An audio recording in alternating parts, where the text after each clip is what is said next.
I told you I was going to be bringing you a video on my Tourette's, and I'm going to. So, it's not easy. If people don't know what Tourette's is, which I'm sure most people do by now, Tourette's is one of two things, or both, where you can't stop but verbalize what's in your mind. And it just comes out. You kind of get a feeling when it's gonna come out. I'm not too sure on the verbal side of things, but you kind of get a feeling when it's going to come out. You kind of know roughly when you're going to have what I like to call a glitch. You kind of know when you're going to have a glitch. You can try and stop it, and sometimes it'll make things worse. For people who have verbal Tourette's, it's not the easiest of lives to live because it's just difficult. A lot of people have this massive misconception with Tourette's where you just say every swear word under the sun, and a lot of people think you're lying about it when you're not. It's definitely not easy. So where people get this misconception is wrong. It causes a lot of stress for a lot of people who do suffer with this condition. It's not easy. It's not fun.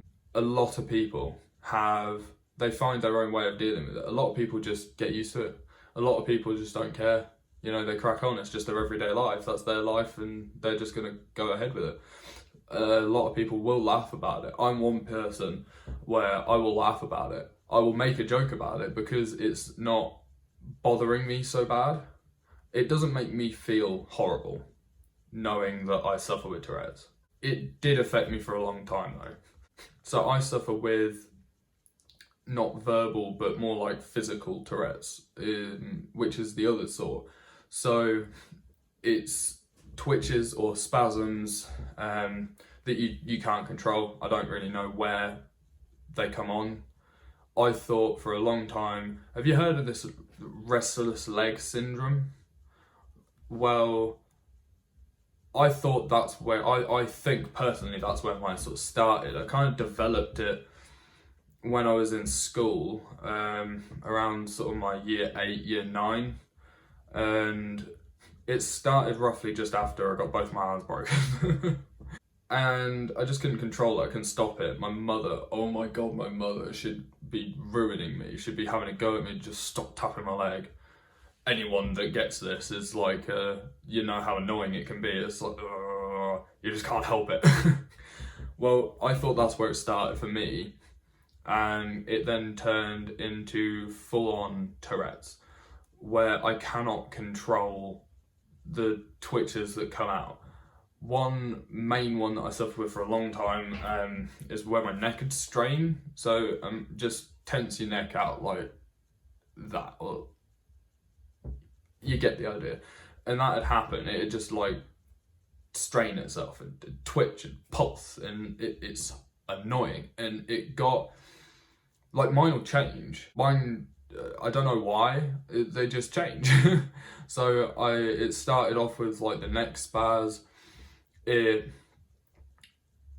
then turned into one where it was more to do with my tongue. So my tongue, I wouldn't be able to talk, so I'd have like a stutter, but my tongue, I'd pull my tongue back, and it got so bad that little bit of skin, I don't know what it's called, that little bit of skin just between your tongue and the bottom of your mouth, that started to actually split. I thought it was to do with, at that point in time when I smoked, I thought it'd be to do with that, and it wasn't. It was actually I was pulling my tongue back so much that it would start tearing the actual bit of skin in my mouth. It was very painful. Now so much, it's more of a stutter, it's more of a breathing thing. You'll probably catch it and hear it in these videos as well, where I have to expel air. And I don't know why. I just do. I've just got to push air out of my nose or my mouth, mostly my nose, and it stops me talking. And it's horrible because I'll be halfway through a conversation with Mel and I'll just start twitching, and then I won't be able to stop it, and it's annoying. And I want to turn around and just be like to myself, just carry on talking, man.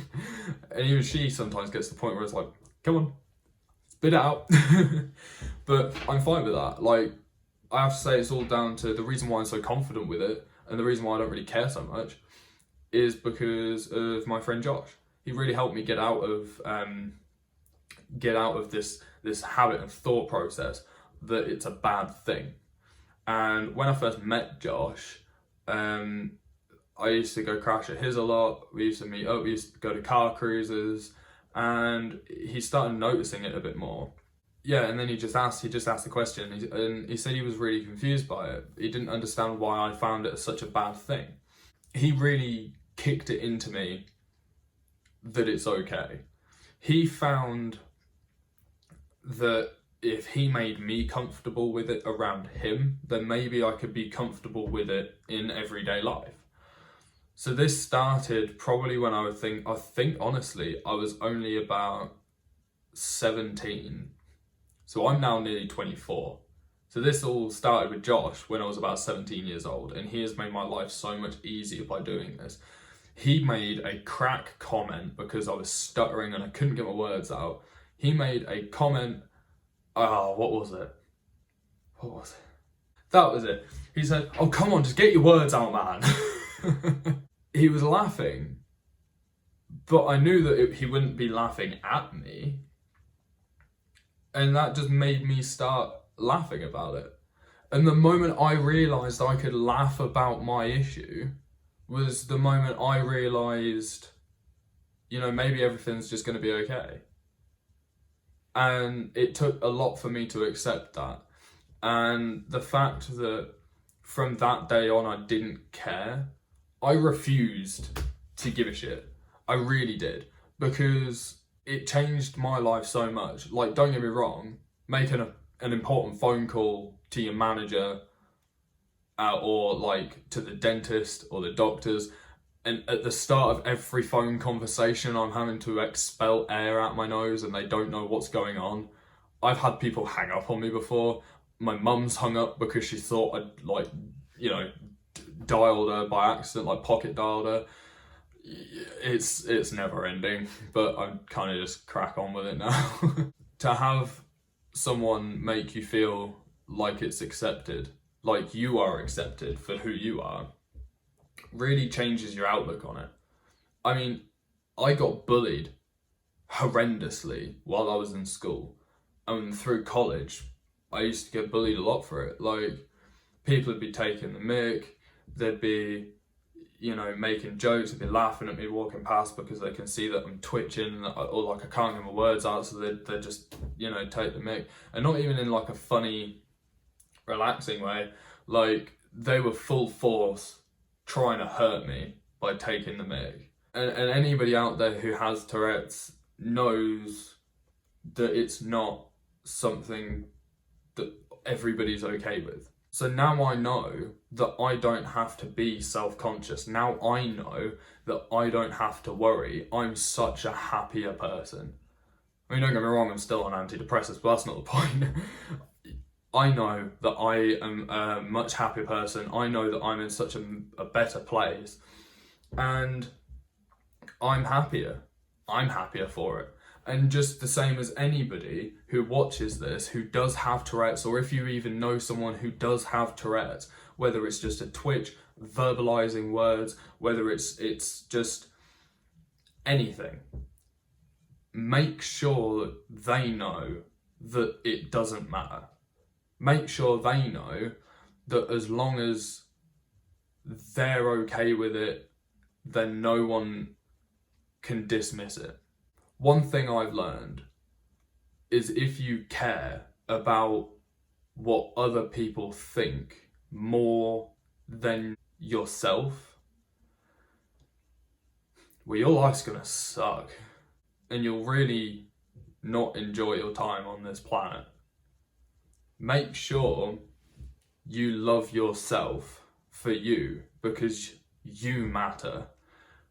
Everybody matters. Doesn't matter whether you're normal, whether you're an alternative person, or you dress differently, or you have a different faith or religion or whatever. Make sure you love yourself, because you are the person that matters. Wow, this got deep fast.